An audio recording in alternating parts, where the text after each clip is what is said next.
Hello and welcome to the Fatboss Guide to Horridon 10-man heroic in the Throne of Thunder. Hello, and this encounter, to be honest, doesn't really change too much compared to normal. No? It's very, very similar. However, there is one new mechanic that sort of changes the whole aspect of the fight. Yeah, it does quite a lot. In ways. But before we get into that, make sure you do click up on the screen now on the annotation. That'll take you to our normal mode guide, and that will refresh your minds of all the mechanics from normal mode, because they're all in play on heroic mode. We won't really be covering them, so yeah, it's fine. So click on that. Now for this fight you want to bring 2 tanks, 2 healers for this tactic. People have 3 healed it before, but for this, how we did it with 2 healers, so we're explaining it how we do it with 2 healers and mixed DPS really. AoE cleave is really, really strong. You need some good AoE DPS. Also bursty DPS is really, really nice as well. So bursty cleavers, awesome, very, very nice. Also you don't want to bring too many melee because you'll get screwed over by the new ability quite a lot. So yeah, try that. Now on Heroic, the door order is exactly the same. He'll still start at the Jakari Door and he'll start moving around clockwise. The adds do significantly more damage, and their special abilities such as like the Sand Trap or the Poison Bolt Volley or the Frost Orbs or the Totems from the Shamans, they all do a lot more damage and essentially can't get hit by them. Yeah. So yeah, that's one problem. Another problem is that the adds have much more health, and this is what's really the problematic part of Heroic. You need to kill the adds before there's too many up, otherwise the healers are going to start struggling, and yeah, it's just a mess. That's one of the main problems. However, there is one additional ability that the boss casts called Dire Call. Now Dire Call is just after a very short cast, he'll do 250k physical damage to the whole raid, and if any of the adds that are up, like anything from the doors, he'll give them a buff that increases their attack speed by 50%. Which you can't avoid, and it's just generally not very nice. Just let you know that happens. But the main thing that happens after a Dire Call is that he spawns a Direhorn Spirit. Now these Direhorn Spirits will just fixate on a random player, and the player that is fixated is the only person that can interact or even see this Direhorn Spirit. Now these spirits have a ridiculous amount of health, so it's pointless even trying to kill them. And they move very, very slowly, and they will start moving over very, very slowly towards whichever target is fixated.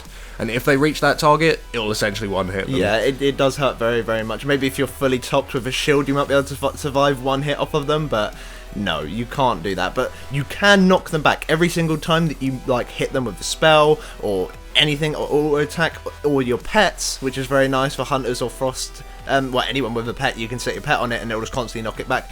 They will be knocked back a short amount. You can just keep spamming that, and that's what you need to do throughout the whole fight once it's on you. And they are bugged as well as hell. Like, if you manage to knock them out of the arena with your pet, they can come back into the arena just evading everything you do and then just come over and slap you.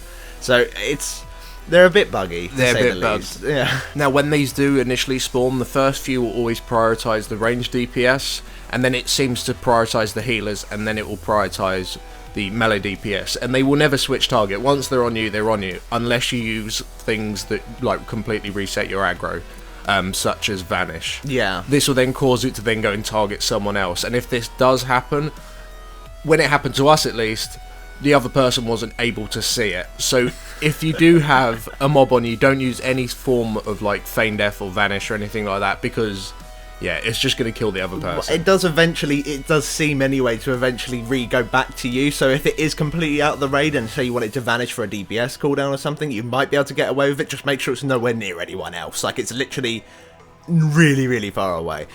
So yeah, that's something. One thing for the tanks to note, when the Dire Call does come in, you can have a triple puncture come in immediately afterwards, which is a lot of physical damage coming in very, very quick succession. So when this does happen, you want to make sure that you're using the cooldown. And ideally for every Dire Call, because it is every 60 seconds, you should have at least something to use for it. And this is probably the best time to use your cooldowns, providing you don't need to use your cooldowns for the triple punctures. Now for our particular tactic with the 2 tanks, we had one tank constantly tanking the boss on every single door. Now there is no real gain from this. You don't really gain too much from it, apart from just extra DPS on the boss, because whoever's tanking the boss will have the most vengeance, and therefore they can just nuke the living shit out of the boss. And I did that on my paladin tank, so I was just tanking the boss full time. And what you need to do between the doors, when the boss goes and smashes his head against the door, you want to use things such as Divine Protection or Hand of Protection just to clear your stacks. You will need to talent it so your Divine Protection comes back off cooldown, because you're not going to be able to do it every single door yourself. However, if you do have another paladin in the raid, they could take Clemency, and then therefore you'd have 2 blessing or protections to use as well. So, but like we say, there's nothing really much you can gain from it, but that is what is happening on screen now. And the other tank is just tanking the ads full time. Now what we're going to do, we're going to go door by door and explain what you need to do in order to get through that door, and that's kind of how you're going to progress on this fight as well. You'll do the progression door by door, like your first pull, oh, we got past the first door, and then eventually you'll get past the second door, then the third door. So that's how you're going to do it, and that's how we're going to explain it to you. Now the first door, of course, is the Jakari, and you've got the elite ads there, and then of course they do their sand traps. Now these sand traps, of course, really hurt, so you've got to make sure you move out of them, and of course they do that like sunbeam thing on everyone else as well, so you've got to make sure that that is dispelled as well. So healers, you've got to be keeping up on that. And the idea is that you kill these elite ads before the second 2 elite ads drop, because you can't really have 3 of them up, otherwise you're going to have sand traps absolutely everywhere and you have to be moving constantly.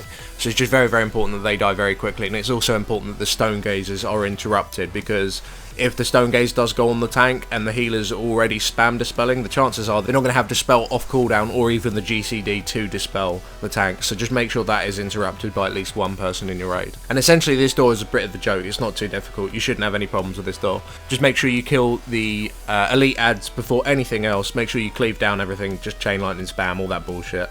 And then as soon as the Dynamonster has reached 50% health and the orb has dropped, use the orb, finish off the ads, and start moving over towards the next door. Now, an interesting thing with the orb that we didn't mention in our previous guide, because I actually didn't know myself, is that you can move. After you've clicked it, you can run around with it, which is really useful. So say it managed to spawn in a sand trap, you can click it and then run the fuck away from the sand trap. So that's something that you can really keep in mind. So do make sure you do that. And of course, once the Dynamonster has reached 50% and turns into that, well, dinosaur, he really doesn't do anything else. So if you do want to prioritize killing the last elite ad on whatever door you're on, that's what we say you should do, but to be honest, it'll probably end up dying from dots anyway. But yeah, once it's got to 50%, it doesn't really do anything anyway. So just make sure you do click that orb and get the boss to slam his face into the door.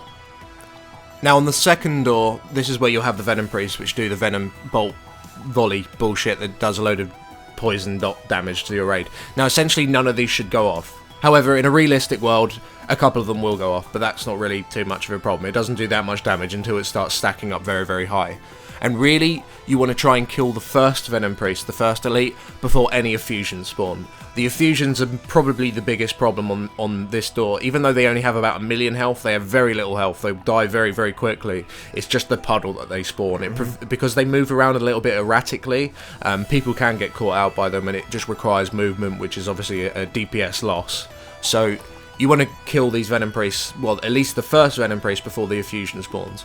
And then when the second pair come down, you want to make sure that you kill the effusions as soon as they spawn. And when they do spawn, you should like move as a group away from the effusion puddles, so you do have plenty of room to play with. Yeah, because literally if an effusion puddle does spawn underneath you and you're not moving already, most likely you're just going to insta-die, and that happens a lot, especially when the 2 Venom Priests do their first effusions. This tends to be when a Diacall is coming in as well, which means you're already taking a 250k hit on the whole raid, and then, oh look, I have poison underneath me, oh look, I'm dead. Now you've got to be careful that you do have a range to interrupt at this point, because the Dynamonster is actually on the complete opposite side to where you're running from, so it's really useful if you can get, I don't know, your Hunter or something, or anyone else, like I was doing on my Hunter. I was making sure that I interrupted the Dynamonster so it can get over towards the group, be cleaved down, and then you can click on the orb and then run its face into the wall. Now normally between gates you kind of let the tanks finish off their little crap ads that spawn at these doors, but at this door, these ads are really quite vicious, these Bloodlords, because they are charging around and this dot really, really hurts. So really, before you even think about going on Horridon, you need to get rid of all of these ads, because if it gets another charge out, there's a hell of a lot of healing that your healers really need to do. So really, these Bloodlords need to die as soon as you got rid of all your Venom Priests and your effusions, and don't just go and whore on the boss or whatever. Just make sure that you do kill these Bloodlords before moving on. One thing to note about the rend that the Bloodlords do apply to people once they've charged them, this can be, you can use immunities to get rid of this, and it can also be bopped off. So that's something to keep in mind. If the healing is tight and things are looking scary, make sure you remove it. Now moving on to the third door, which is the Jakari Door, and this is the door where you get the 2 different sort of ads, and only one has slightly more health, and they just disease everyone, and they just, a single target, they just fixate on random people and all that sort of stuff. Really, what you need to do, if this is fixated on you, it's really good if you can stick by the tank in order for everyone else to be able to AoE on top of these. Because if you don't kill these ads as they continuously spawn throughout the fight, just generally cleaving them down, there's going to be so many bloody diseases going out that you're going to be taking a hell of a lot of damage, because it does hurt quite a lot anyway. So. Yeah, as soon as the disease goes sort of above 5 stacks, that's when you'll really start noticing it. And really, if you have anyone in the raid who can dispel diseases, whether you're a tank, a healer, or a DPS, you should be doing it. It's really, really helpful. This is probably one of the hardest doors because of the amount of health that the elite ads have on this door. Now, when we were progressing on this door, we were using Bloodlust, and that made it a hell lot easier, and guilds have killed it by using Bloodlust at this point. However, we don't really recommend it, and you'll understand why when we get to the last phase and we start talking about the last phase. But if you are really struggling on it, then do use Bloodlust, just so you can get used to it and get used to the 4th door when you eventually get there without Bloodlust. Yeah. So on this door, it's pretty simple. Just make sure that when the frost orbs do spawn, you move away from them as like a fair distance. The tank should just kite the mobs away as soon as the frost orb spawns, and try and stand as near to the tank as possible, just so your ad will get cleaved down. Yeah. And that's pretty much it. It's quite simple.